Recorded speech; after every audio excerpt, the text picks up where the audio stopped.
এবার আসে হতেছে যে আমরা আমাদের সমাজে অনেক সময় না জেনে না বুঝে এরকম অপরাধ করি। এটা কেন বলছি, কিছুদিন আগে সুবর্ণ নামে একটা মেয়েকে নিয়ে খুব ইস্যু উঠছে।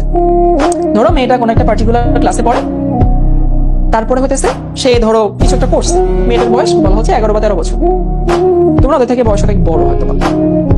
এখন আমরা সমানে সমানে ফেসবুকে ওকে বকাঝকা করছি, বন্ধু বান্ধবের কাছে হতেছে তাকে নিয়ে গিবত করছি, তাই না? করছে তো, তোমরা অনেকেই করছো।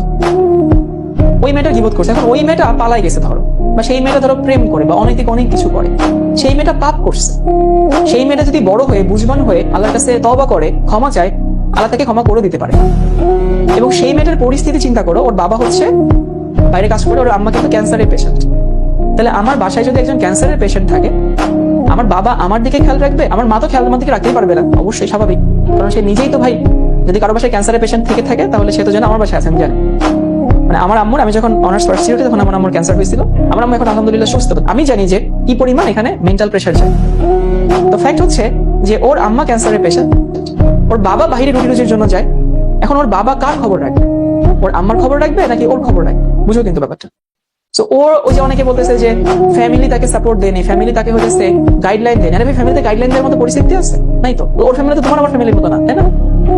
তোমার আমার ফ্যামিলি খুবই সুস্থ সবল সাধারণ ফ্যামিলি, আমাদের সবকিছু ঠিকঠাক আছে। ওর ফ্যামিলিতে ছিল না, তো বকে যাবে, ও বকে যাবে না তো কে বকে যাবে? এরপরে সেই বয়সটা ভুল করার বয়স, এই বয়সটা ভুল হতেই পারে। তো সে একটু ভুল করছে, ধরো ভুল করছে, অপরাধ করছে, বটে যাই করছে, তোমার তো কোনো ক্ষতি করেনি, তাই না? তো তুমি ফেসবুকে গিয়ে তাকে যা তা লিখলা, তোমার মনে যা তা গালি আসলে লিখলা, ও যেটা করলো সেটা পাপ করলো। ধরো ও ছেলের সাথে অনেক অনেক করছে, অনেক কিছু করছে, অনেক সম্পর্ক করছে, করছে তো করছে, ওর গুনাহ হয়েছে। তো ও শাস্তি পাইলেও পাবে।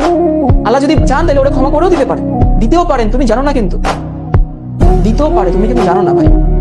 তো কথা হয়েছে, তুমি অনলাইনে গিয়ে ওকে নিয়ে ট্রল করে, বা ওর মতো, আমি বলতেছি সামনে এরকম ঘটনা তো ঘটবেই। তো তুমি অনলাইনে ওকে ট্রল করছো, যা তা গালিগালাজ করছো, যা মুখে আসে না আসে সেগুলো নিয়ে বলছো, তাতে কি তোমার কোনো উপকার হচ্ছে না? তুমি বরং ক্রাইম করছো।